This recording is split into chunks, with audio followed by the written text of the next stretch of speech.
Entrevista psicológica.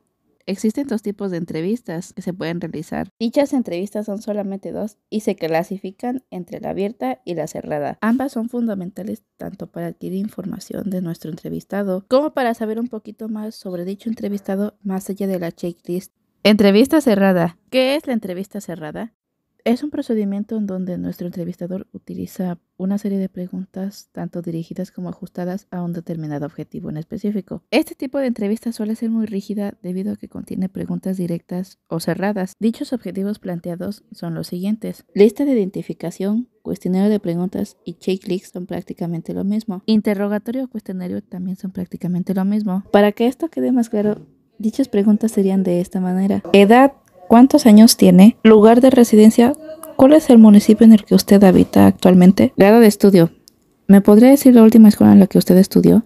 Entrevista laboral. Más que todo se utiliza en el ámbito laboral. Se evalúan capacidades y potencialidades para los puestos de trabajo en donde se realiza dicha selección. Esta entrevista sirve para identificar las competencias de los puestos de trabajo con respecto al perfil solicitado. Algunas de estas preguntas que se pueden realizar en una entrevista de trabajo serían las siguientes: ¿cuál es el puesto que desea ocupar? ¿Cuál es la experiencia laboral que usted ha tenido? ¿Cuál es su experiencia académica? Con esto me refiero si contiene una licenciatura, maestría o un doctorado. Entrevista tipo panel. Se solicita para validar si la incorporación de una persona es calificada. Este tipo de puestos se aplica para trabajos de alto nivel y personas de confianza. Dichas entrevistas son más técnicas y algunos de estos ejemplos serán los siguientes: ¿cómo fue que se enteró de la convocatoria? ¿Por qué cree que se merece este puesto de trabajo? Entrevista grupal. Toda entrevista, toda evaluación y toda charla se realiza de manera grupal. Dichos grupos son de 12 a 15 integrantes y dichos grupos se encuentran en zonas de hospitales, centros sociales de y para ayuda ante el apoyo de determinadas personas, como lo pueden ser personas con algún tipo de enfermedad crónico-degenerativa como diabetes, hipertensión, grupos con algún tipo de cáncer, grupos con algún tipo de adicción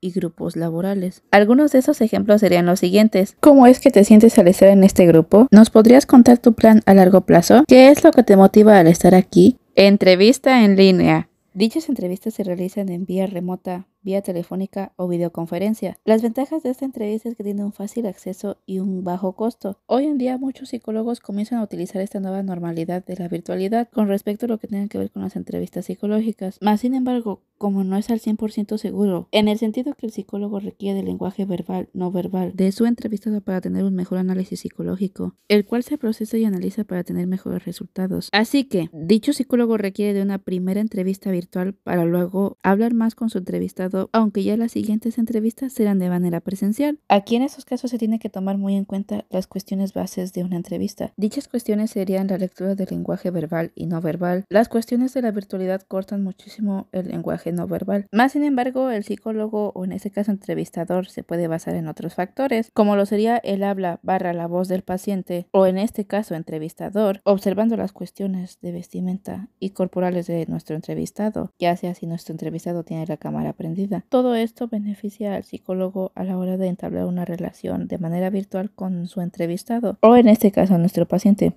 Algunos de esos ejemplos serían los siguientes: ¿en qué le puedo ayudar? ¿Me podría comentar un poquito más sobre su problema? ¿Qué fue lo que le hizo venir aquí? Cuestionario de autoinforme. Es un recurso que nos proporciona un resultado de la evaluación conductual con test y evaluaciones, como lo serían los test de opción múltiple. Todo esto surge luego de la primera sesión. Más que todo se dirige al entrevistado ante cosas que no han quedado claro en la última entrevista para el entrevistador. Es decir, que todo esto se realiza para complementar información faltante. Incluye desde la ficha de identificación hasta entrevistas más específicas. Este tipo de entrevistas se realizan posterior a la primera entrevista y dichas entrevistas se pueden hacer con preguntas tanto cerradas como abiertas. Entrevista focal. Dicha entrevista se realiza cuando el paciente no puede salir de sus conflictos, pero tiene las capacidades para salir. Claro ejemplo de esto sería el tratamiento que se le realizan a los infantes. Algunos de esos ejemplos serían los siguientes: se realiza una intervención breve en cuestiones graves, ubicación en tiempo y espacio, sentido de la realidad en uno mismo y en su entorno. Dichas entrevistas son breves y abiertas, con la finalidad de tratar al entrevistado cuestiones de su personalidad, solamente con el tan solo hecho de asistir a consulta. Algunos de esos ejemplos de dichas preguntas serían las siguientes: ¿qué fue lo que le trajo aquí? ¿Cuál fue su motivación para venir a consulta? ¿En qué es en lo que necesita ayuda? Este tipo de preguntas se realizan para que el entrevistado se sienta con la libertad de compartir cómo se siente, más que todo de manera subconsciente. El entrevistador deberá de tomar en cuenta todo esto para el reporte final. Toda esta información servirá para el análisis del conflicto y su relación estructural mental, con base en los diferentes cuestionarios y test que se dieron a realizar, como lo pudiesen ser los cuestionarios mentales. Entrevista psicoanalítica. Todo esto lleva su nombre debido a Sigmund Freud, que fue el padre del psicoanálisis, que en 1986 denomina el psicoanálisis como un término de psicoterapia, por así decirlo, un método particular para atender lo que en su momento fueron los síntomas histéricos. Todo esto es basado en la exploración del inconsciente a través de la sugestión, lo cual explora los primeros años de vida del individuo, sus sueños, sus equivocaciones y sus pensamientos. Se realizan procedimientos técnicos como lo serían la entrevista, la asociación libre y la interpretación. Su teoría psicoanalítica se basa en su objeto de estudio, el cual dicho objeto de estudio es trabajar en el inconsciente